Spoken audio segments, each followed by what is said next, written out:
So today we'll be able to create display models and calculate measures of center and spread to describe the distribution of numerical data. So a lot of this stuff is actually all from IM1 if you remember it all.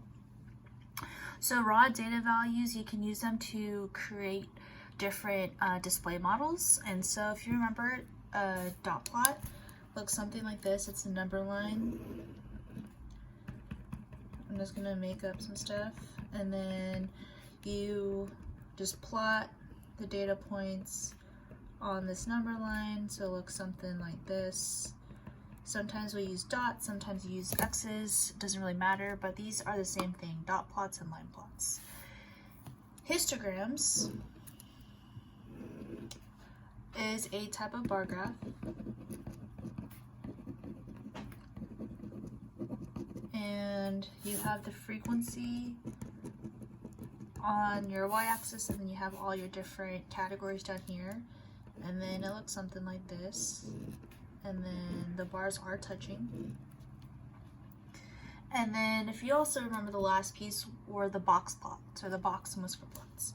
So the box and whisker plots, you had a number line, and then you had something like this.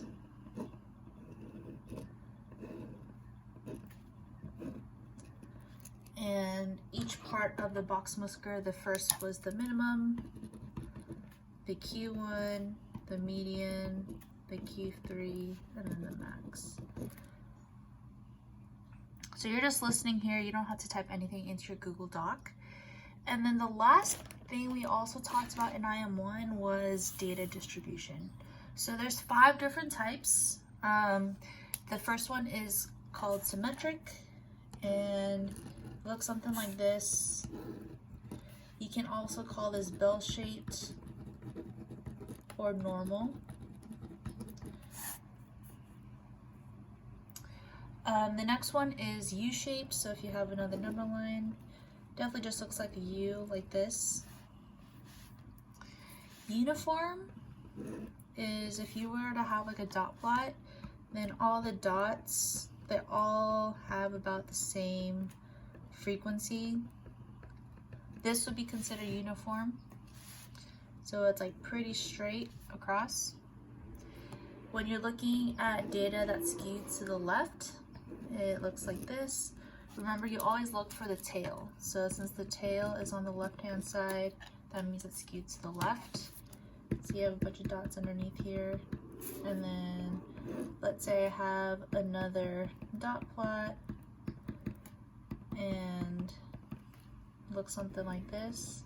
This right here would be skewed to the right because the tail is on the right hand side. So these are all things from IM1, so I went through that pretty fast. Now this part here, you are going to actually type this into your Google Doc. This again is also a review. So you can also find numerical values. We call them measures of center and spread, such as the range, the IQR, and standard deviation, to describe the distribution of data.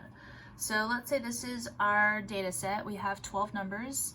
The first thing you should always do is rewrite these numbers in order. So I'm going to go ahead and do that. You can also type this into your Google Doc.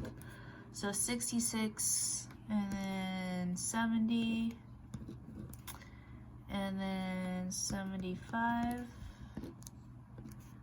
2 75s. We have 76, another 76. I have 1, 2, 3, 4 77s. And then an 80. So 1, 2, 3, 4, 5, 6, 7, 8, 9, 10, 11. Am I missing? Oh, 78. So I'm gonna change this to 78 and then 80. Okay. So the very first thing we're gonna do is find the mean. This is also known as the average. And if you remember how to find the mean, you add all numbers and divide by how many there are. So I know that there are 12 numbers, and I'm going to go ahead and add up all these numbers.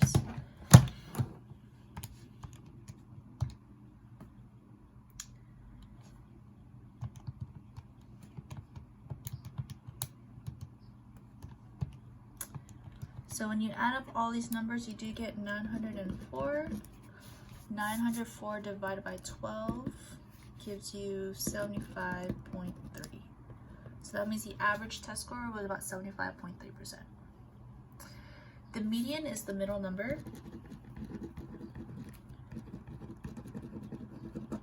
So if I figure out what the middle number is, when you have two numbers in the middle, which are 76 and 77, you find the average between those two. So you're going to add them, divide by 2, and I get 76.5. The range is the max minus the min. Remember, your range should always be positive. The maximum is your highest number, which is 80, minus your lowest number, which is 66. 80 minus 66 is 14. Okay, the first quartile is the middle number of first half. So I have 12 numbers in my data set, so I'm going to write down the first 6 numbers. So here, the middle number for the middle points there. So don't forget to include that 76. So now I'm going to go ahead and find the middle number. I have 2 numbers in the middle. Both are 75, so if I were to find the average of 75, I know it's still going to be 75, so that's my Q1. The third quartile is the middle number of the second half.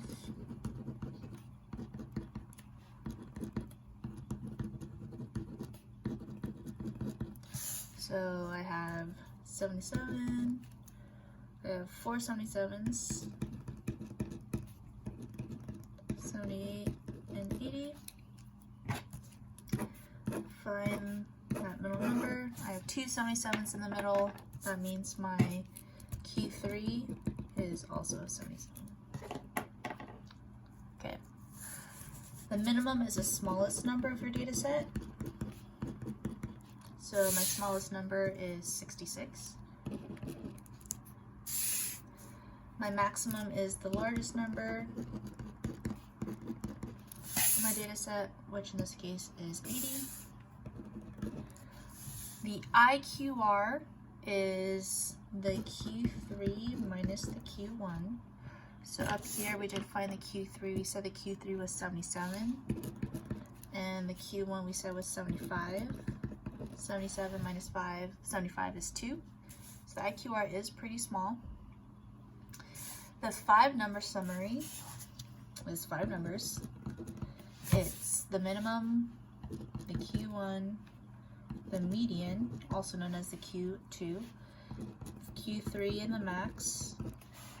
So you just put all these 5 numbers together.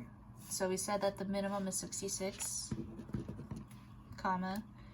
Our Q1 is 75.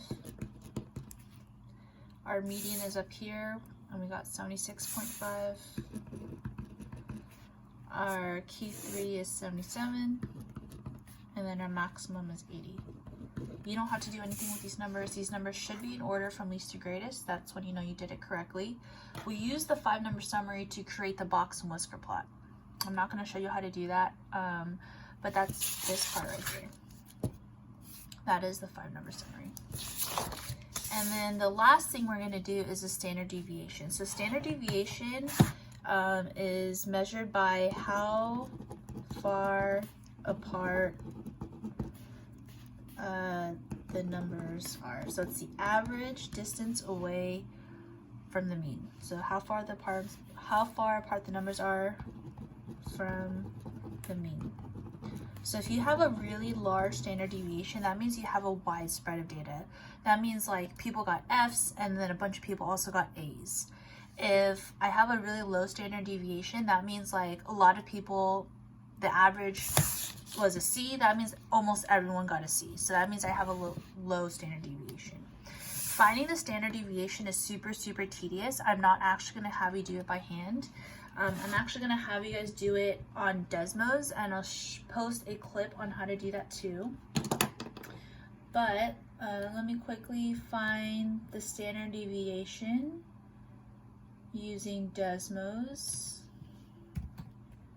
And according to Desmos, my standard deviation is roughly 3.77. So this is considered pretty low. That means my test scores, the numbers are pretty close together. So it ranges from a 66 all the way to an 80.